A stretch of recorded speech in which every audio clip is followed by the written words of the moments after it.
tonight is going to be a really interesting one. I thought that we would get into disenchantment. We're all kind of feeling that extreme worry and not depression, but sort of kind of over the whole thing, right? Kind of indifferent to however the world ends up going. Kind of feeling that dissatisfaction with your dreams, the frustration. That's the big one, right? Frustration. Anybody else dealing with that kind of stuff? It seems to be pretty common. I follow, if I could tell you guys, I look at read every single chat, every single comment, and the Third Eye series, like I said, just hit 10 million last week, which is pretty amazing.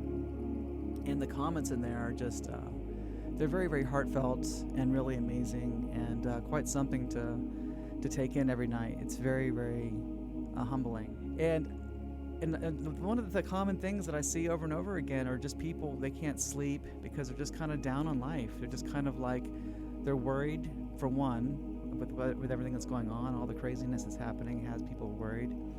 And then there's this sort of like, not really caring with the outcome, which is kind of a good place to be, right? But I think it's coming from a place of disenchantment and a place of frustration. Who out there is disillusioned with the dream? Who out there feeling disillusioned? And maybe the reason why we're starting to feel disillusioned is because the veil of the illusion is dropping, right? We're becoming disillusioned, as in no longer illusioned with what we think reality is, right? You guys are so amazing. Thank you guys so much for showing up here. So I thought that would be a fun thing to get in tonight. You guys, we'll make it fun. It won't be so bleak the whole way through. We'll make it fun through some of this here. And I don't know, maybe some of you guys, I see some of the comments, a lot of the guys, people will ask in the comments, well, I don't understand if you're an enlightenment show or a music show, or they don't really know what to think, the gold records and stuff. And I just want to say, I put the gold records in the background. First of all, this is my power room. This is where I do all my creative stuff. This is where everything comes together for me. And this is where I feel most connected to spirit. And those plaques and stuff on the wall are really more so to connect with you guys, because it seems to me the way you get people interested in this subject is you have to meet people where they are, where everyone is. And I was there too. And that's that obsession with success, the obsession with making something awesome of your life. Maybe it's fame, maybe you're chasing fame, maybe you're chasing fortune, maybe you're chasing success in your business, maybe you're chasing whatever it is you're chasing. And I think having that, I thought, I have a little green screen room in the other room over there where I do other videos. And I thought many times that I should just do something, put a little Zen garden behind me or something like that, and come out dressed in all white and do the whole thing. But no, I'm just going to meet you guys where everyone is. And what I think this symbolizes is that I have achieved all those things that many of you are chasing. I've got it, and I've already won. I won that. But I can tell you from winning that all of that shit behind me is meaningless. Absolutely meaningless. Not one bit of it did anything to change my life, to make it better, to make it happy, to make it any less of a suffering nightmare. I would hang a gold record up, and I still want to die.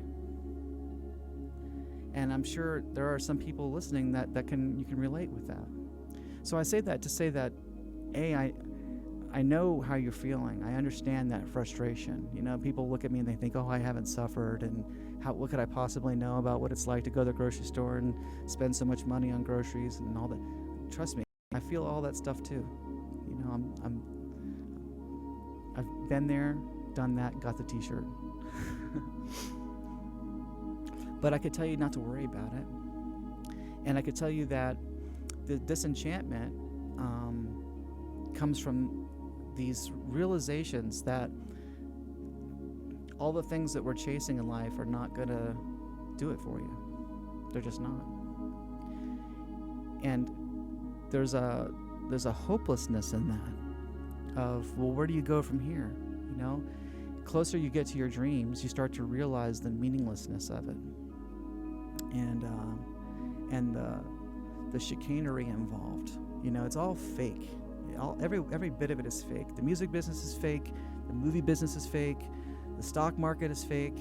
Businesses are fake. All of the promotions, all the successful people, all of it is fake. It's fake. Which kind of feels like, right? The game is rigged. You're not going to win. That doesn't feel good, does it? Some of you guys have gotten into spirituality because you're hoping that it's going to rescue you. You're waiting for the Savior, hoping that somehow if you just are good enough or meditate long enough or hope just enough or still just enough, that some spirit of God is going to come through you and save you from the misery that life can be. So that feeling that you might be feeling right now, which kind of feels like, oh boy, this sucks. None of anything I've said tonight feels good, right? Kind of feels like, ugh. It's the thing you didn't want to hear. It's because the ego hates this message. The ego clings to hope, clings to this idea that something in the future is going to come in and save the day. No. You want spirit to come in and save you from the troughs of life. And life is a roller coaster, is it not? Right? Crazy highs and crazy lows, crazy highs and crazy lows. Let me tell you something. It's like that at every single level of this game.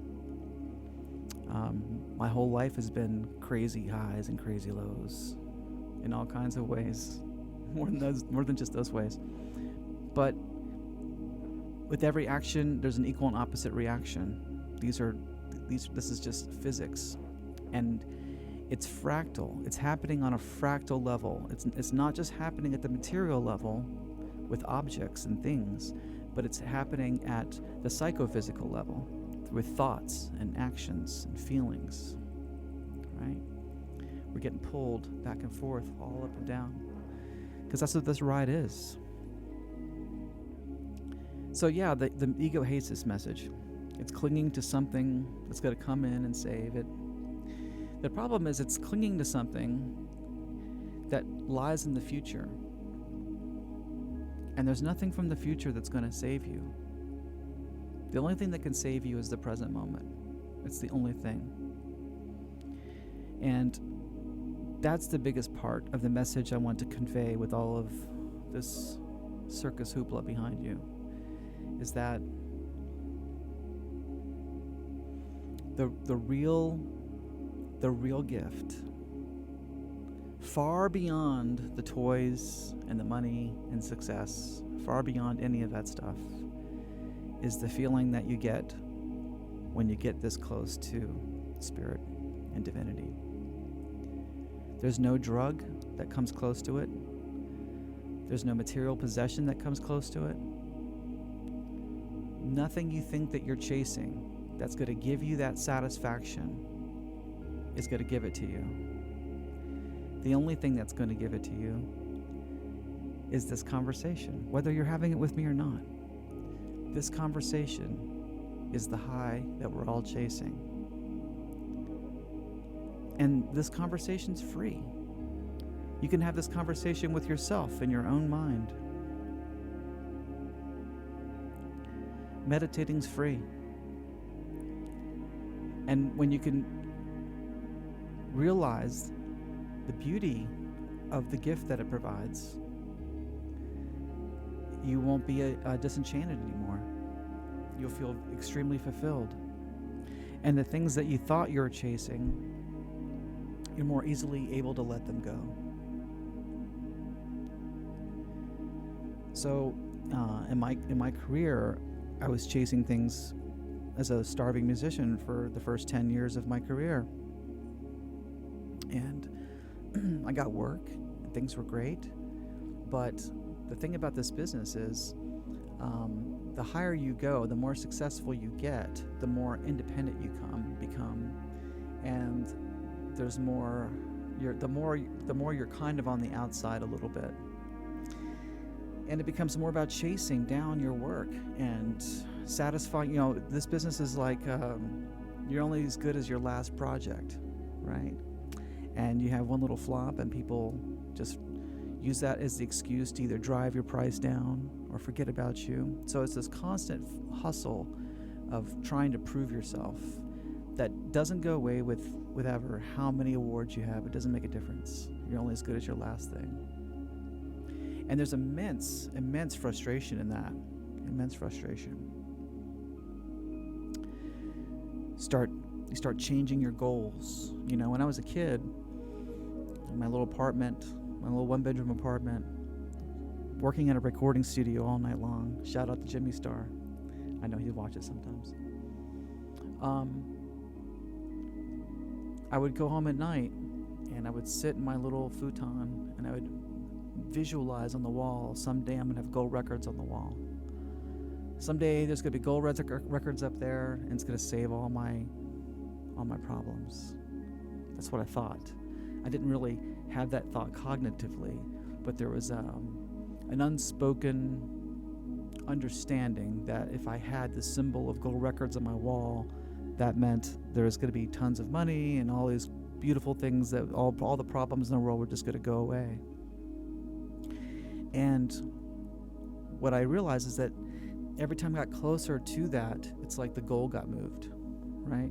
The closer I got to the goal got moved a little further, a little further, a little further. And it's almost like it's toying with you and teasing you, and just to see how many more times you're going to go. How many more times you're going to go? Oh, you got something on your shirt. Oh, what? You got something on your shirt. What? Right? How many times can it get me? It's like that's what life is doing to us, right? That's what I felt like it was doing to me. And the frustration there is really hard. Really, really hard. And I had all of the outside appearances of success, the nice house and the sports car, and working with, doing famous projects and everything else. But on the inside, I was really, really depressed, really down, really frustrated with life. And I think the closer I got to the dream, the more I realized that it was futile, that the dream is never going to be that thing that's going to satisfy all those things. And that's when it gets really bad. It gets really bad when you start to realize that the dream isn't going to solve the problem. That's when it's hard.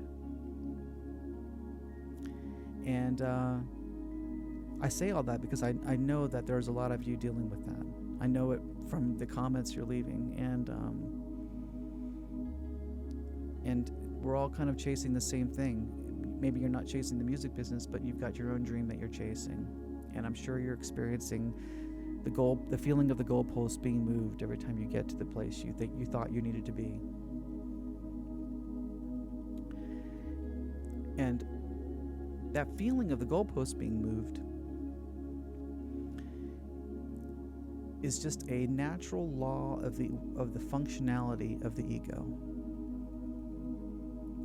It's eternally dissatisfied, eternally cursed to not be fulfilled, because it's reflecting itself. It's reflecting the no selfness of it. That it's this empty shell of a thing that doesn't have spirit, and it wants to live. It wants to be connected. It wants to be a part of the whole, and it can't be. And it's trying to satisfy that through the dream, but it can never satisfy that through the dream, because the dream is a reflection of it. You guys with me? Do you see the futility in it?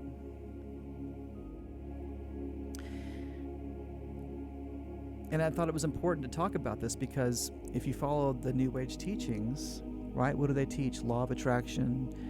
Your dreams are going to come true. You can manifest whatever you want, right? This is what we're told, right? You You can manifest your happiness. You can bring it right into existence. If you don't have it, it's because you're not manifesting right. You don't want it hard enough. You don't have enough desire, right? You see how awful that is? Now, I'm not saying law of attraction is not real, but the way it's presented is definitely wrong. Law of attraction's magic. Magic with a K. We'll do a magic show. It's too deep for this. But you're all already performing magic. You just don't realize it. So, being that this show is what it is, where we remove all the dogma, we strip away all the bullshit, and we just say it like it is, this is what it is. Hopeless. It's hopeless.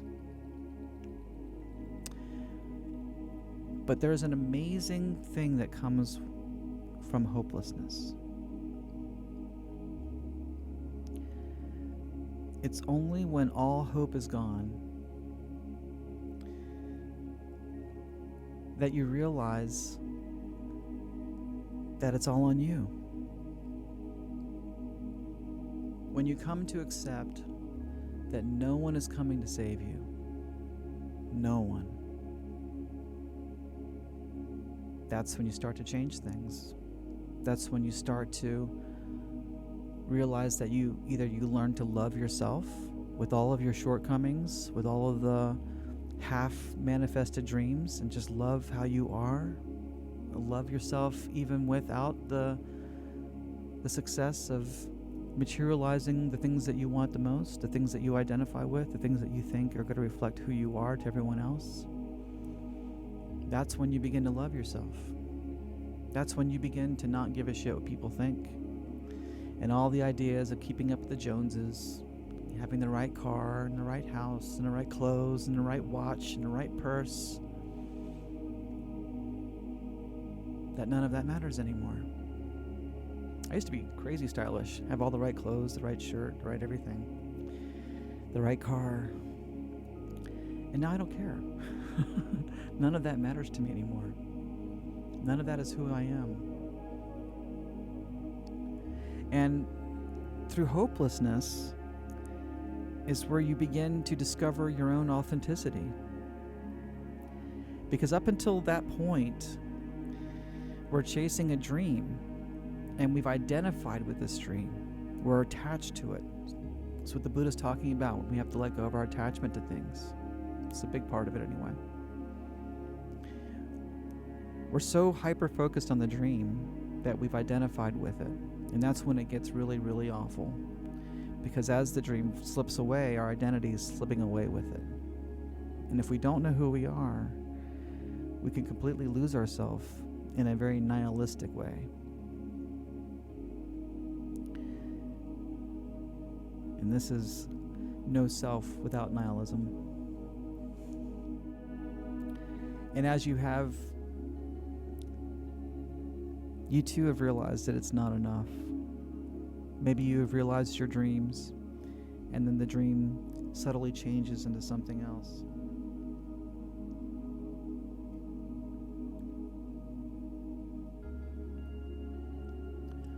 And it happens slowly. It's not something you really notice. At one point you dreamed of having a big house, and then it became a second house. Just that getaway house. And then maybe your dream became have a third house and turn it into a business. And then a fourth, and then a fifth. Chasing. And the dream just keeps shifting and morphing into something else.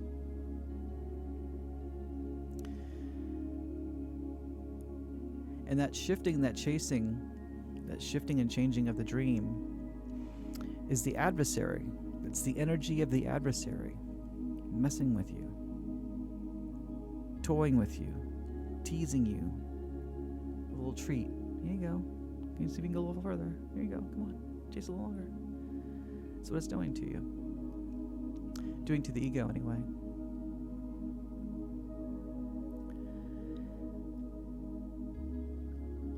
Because when you're not in your mind, it's an idle mind. And the ego is on autopilot. And it's running the show, it's running the script of chasing dreams. It's the only thing it knows to do. It doesn't know how to do anything other than chase dreams. And when the dreams don't come fast enough, it changes its mind into something else, chases that dream for a while, then gets frustrated there and changes the dream again. And a lot of times it doesn't even give time for things to manifest. You ever notice like you're chasing a dream and then you get frustrated with it and then you're chasing something else, and then a couple years later the first dream kind of manifests itself, but it's too late because you've already moved on to something else? Give me a little heart if you guys have experienced that. That's frustrating, isn't it?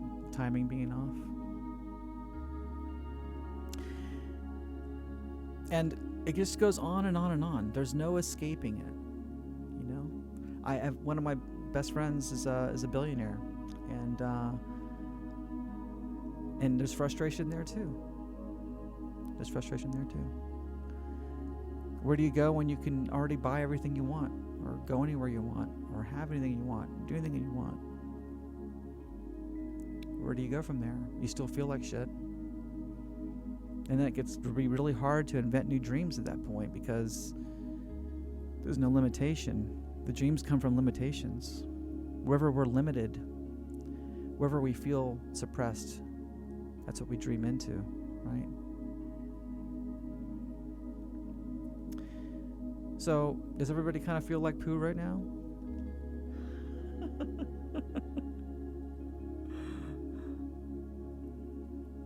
Okay, I'm not going to leave you here.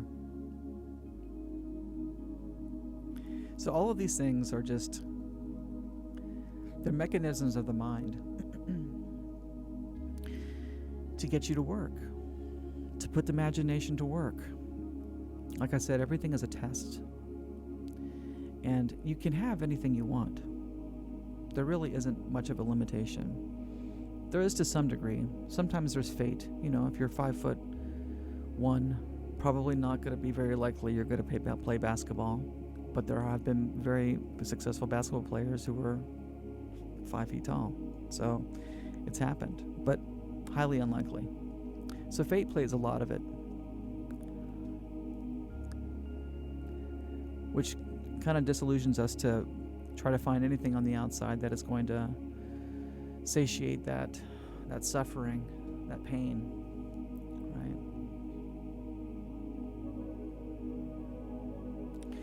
But through all of that, you can reclaim your power. You can get in touch with the present moment. Truly be in the present moment.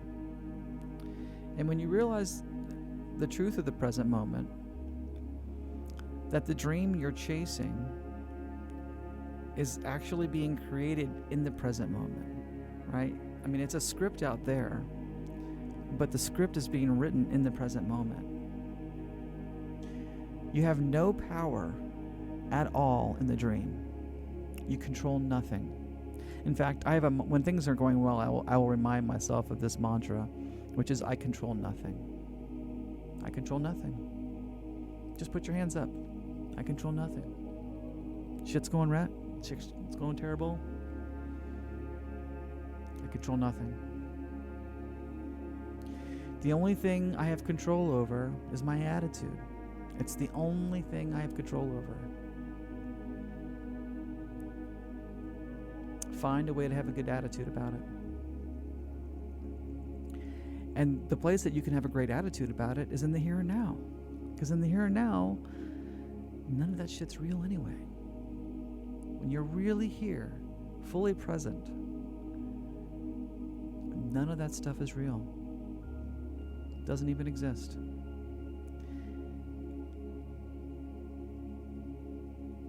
And when you're really, really here, really present, you realize that all of the things that were frustrating you in life, that terrible adventure towards this dream that just won't seem to unfold for you, is already perfect. It's already doing exactly what you needed to do. for your highest intended purpose.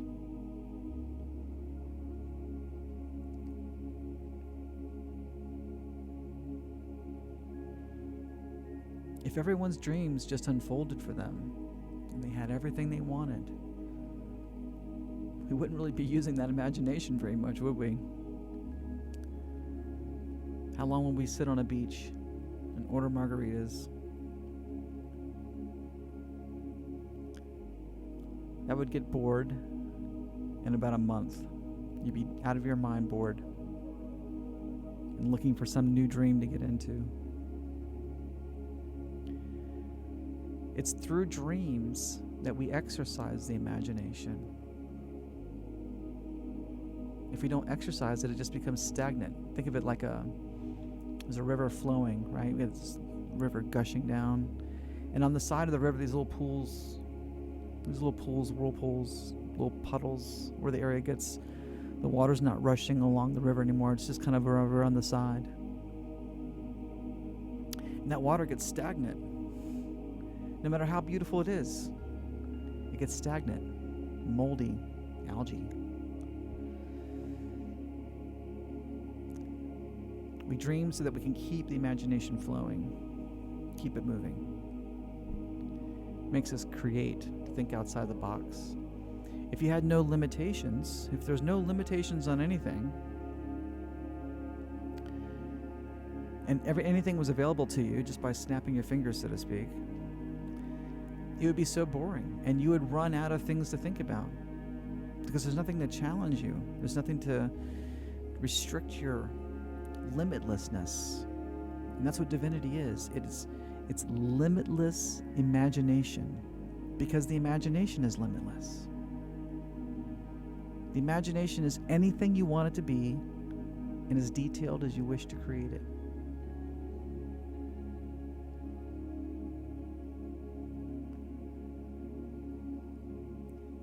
Something I noticed is that I go back and listen to some old demo tapes of mine when I was younger, and I didn't have all this fancy equipment.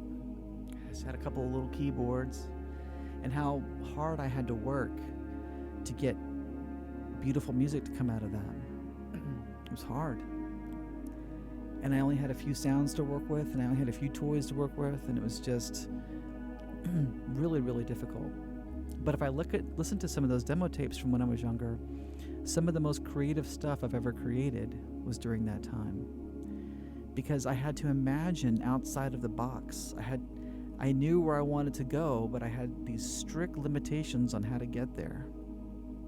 And I had to work the muscle of the mind. I had to create and imagine. So the point is that when we make things too easy for ourselves, we're no longer using the mind. We're no longer exercising the imagination. And being here, the whole point of this is to exercise the imagination. That's the whole point.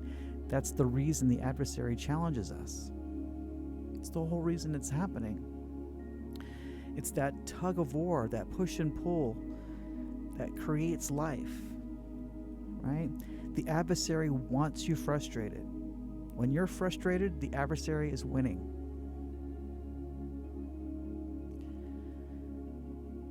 Can you see how hopeless it is?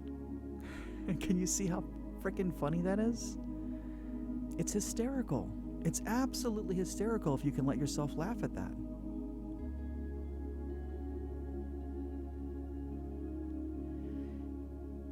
You can laugh yourself silly if you're not attached to those dreams. Become unattached to them. They're not going to happen. And even if they did happen, they're not going to satisfy that itch. They're just not. And I know I'm not the only person that says this. It's cliche at this point. But it's hard to believe when we're so immersed in the dream, so immersed in the identification of our goals and ambitions. Here's the good news. You don't have to do shit. You don't have to work hard at all for anything. Because when you let go of all that stuff, when you let it all go, and you stop worrying about chasing it, it doesn't mean give up on a dream. It means to stop chasing it. You've put the ball in motion. You've set your intention of what you want your goals to be. You've taken action steps towards that goal. Now let it go. Let it go and let God. Stop forcing it. What's the saying? If you have to force it, it's probably shit. It's true, ubiquitously. And letting go of these dreams, it can feel like dying. It really can. Like I said, the ego hates this message because it's a kind of death for the ego.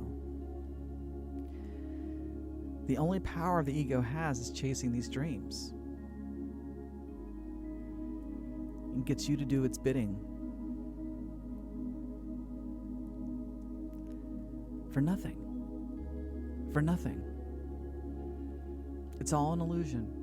It's all fake. It's all fake. Fake stuff. People faking being happy. Everyone feels like this. Everyone. Even the Kardashians. Probably worse. There's no escaping this. Unless you find the present moment. And then you can escape it. Find the present moment and realize the futility of all of these dreams. Just like we try to find the center of the self, and there's the futility in trying to find a self. It was nowhere to be found. When we really peeled back all the layers and really asked all the detailed questions to see exactly who we are, it's the same with the dream. When you start to ask this other question, this very, very important question of the dream, you're going to find it's the same thing. It's like peeling back onion peels, right? And when you keep peeling back the onion, what happens? You find it's peels all the way down. There is no core. There is nothing there. It's just onion peels all the way down. Well, it's the same thing with the self. Onion peels all the way down until there's nothing there. And it's the same for dreams. It's the same thing. So the question you want to ask yourself when you're thinking about your dreams and all of the stuff that you're going for in life, the question you want to ask yourself is why? How many times can you ask the question why? What is it that you want? Why? What will happen when you get it? Why? Is it going to make me feel a special way? If so, why? Why? Just keep asking the word why. And you're going to see that it's as empty as everything else. The reason everything is empty is because it's a dream. It's just a dream. It's just a dream. Poof, and it's gone.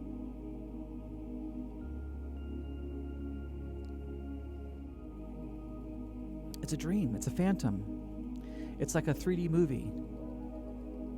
It looks real when it pops out of the screen and you're like, ooh, I'm going to grab it.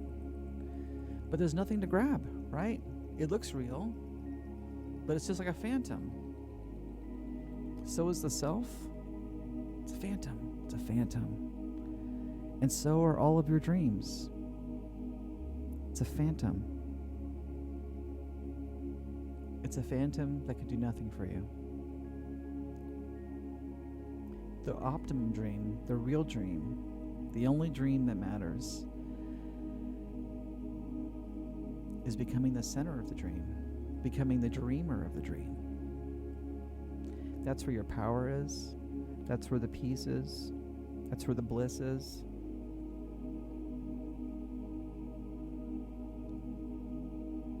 And what's hysterical is, the closer that you get to the center, to finding your center, the harder the dream tries to pull you back in.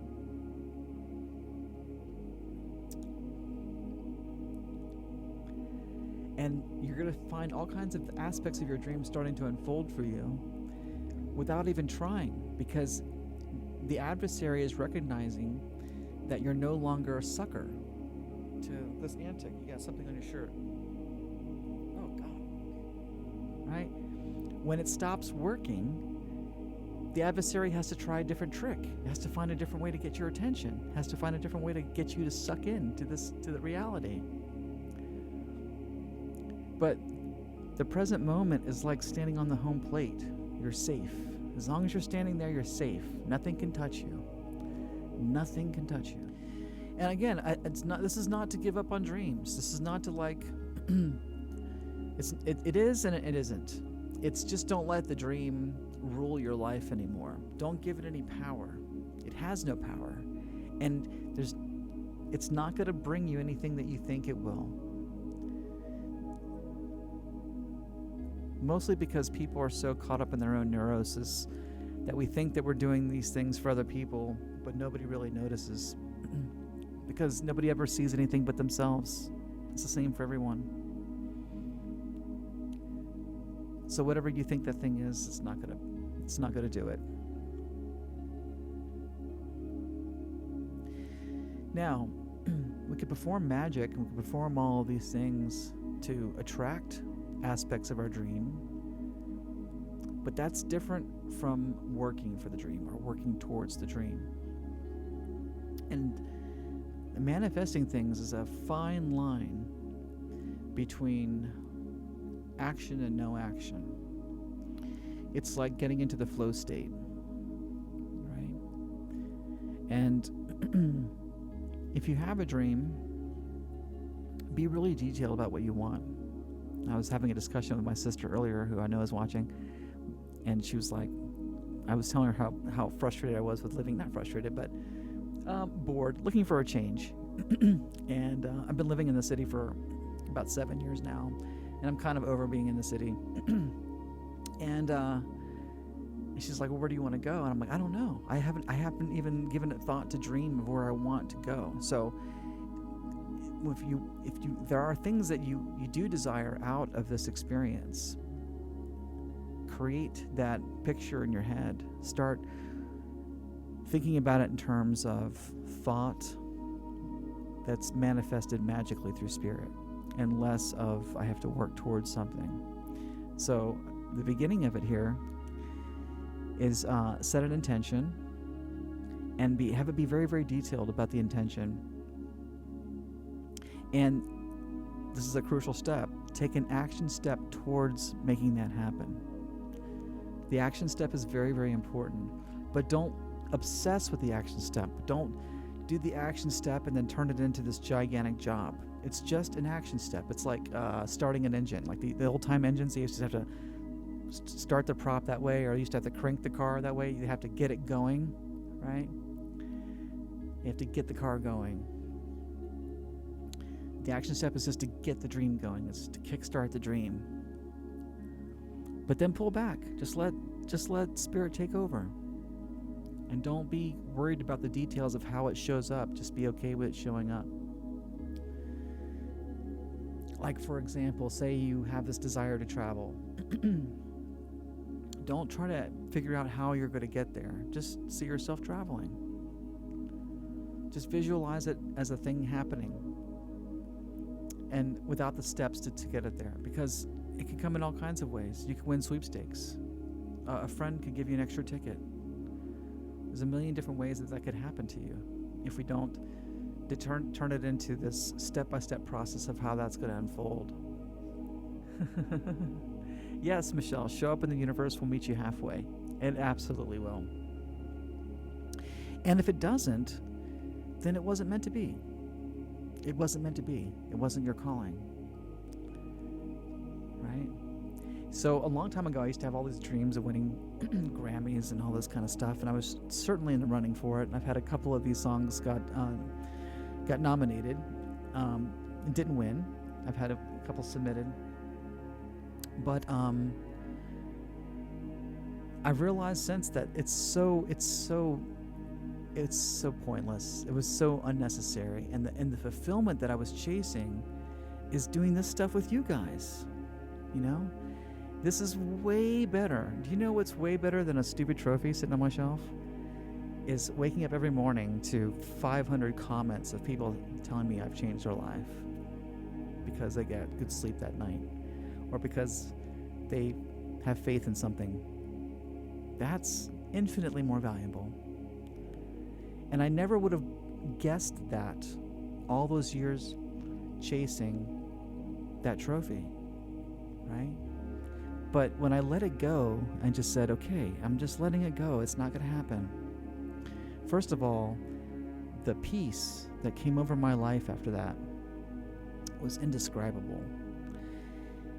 And it didn't happen overnight, but it left room, it left this vacancy for this new dream to flower, a dream I could have never imagined. It was a dream I didn't even know I wanted until it materialized. And when it materialized, I'm like, holy crap, this is way better than anything I could have possibly imagined. Way better, way better. Yes, Michelle, divine detours.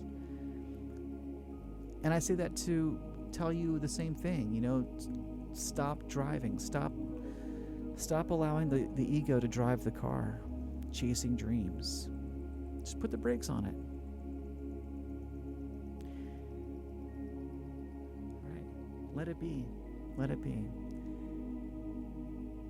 And the satisfaction that I'm getting now out of this dream is infinitely more than any satisfaction I would have gotten out of that dream. That dream would have just led me to being still stuck in that music business, still trying to prove myself every time I made a record, because the Grammy would have been last month's record. That would have been unimportant, right? I'd still be chasing, still hit with all the frustration. Now, there's none of that. I couldn't give two shits. And my life is amazing. It's amazing. We all design every single thing that comes across our consciousness. Yes. That's the thing you realize when you get into present moment awareness, is you realize that the entire trip, the entire chasing the dream, and the entire story of the adversary fucking with you is all for your highest good. It really, really is. And it's totally fine. It's the mechanisms of the mind doing their job to exercise the imagination, to test you.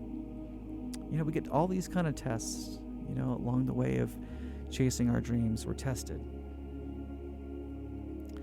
Life will present half the dream you wanted. Is this the dream you wanted? And if you take it, you're a sucker. You're a sucker. And if you take the next one, you're a sucker. You just keep saying no until it's exactly the dream that you were looking for on one level, without the attachment of the details. Does that make sense? It sounds like a paradox, and it is, because everything in this is a paradox.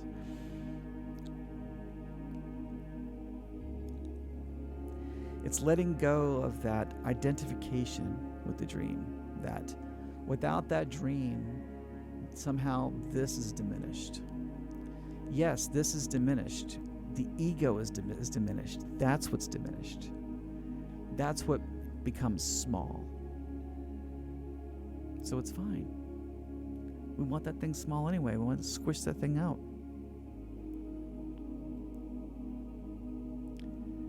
Let it be. Yes. So maybe that you have this dream to play basketball, but you're too short, right? It's the only thing you thought you ever wanted. And you're just completely heartbroken because you weren't able to do that. I guarantee you another dream is going to materialize that you never thought of in a million years. And it will be everything that you ever imagined that playing basketball will do for you, times 1,000,000. But as long as you're obsessed over your dream, chasing it, edging out everything else that could be, you're edging out all this other possibility, chasing a facade that can't be caught, and not making room for the miracle that could.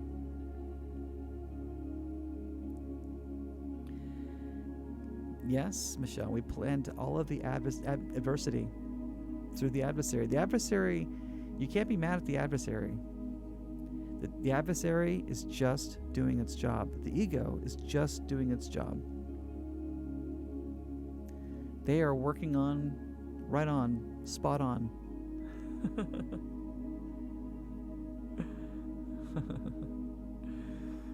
Well, you guys are amazing. Thank you guys very much for showing up. I don't really have much else to say other than this. I kind of want to just say this because, I don't know, the comments were kind of really getting me.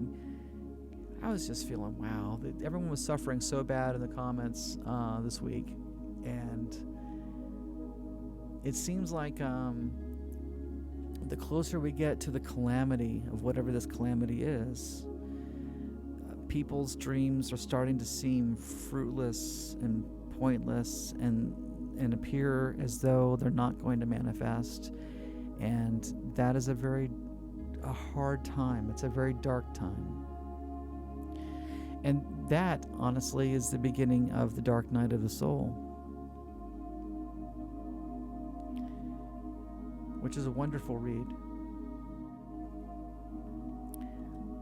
Recognize the dream out here for what it is. It's a dream. And it's a playground. That's why I call this Ford's Playground, and it's your playground. It's a playground. If you just play in it and not try to make it into something, just play without a care in the world. Play like a child. And it will always be enough. Always. Forgive yourself. Forgive the dream. Forgive God. Forgive the devil. Forgive all those things that collectively work as your nemesis. It's all happening for your own good. It's all happening to make you stronger, to make you wiser, to test your faith.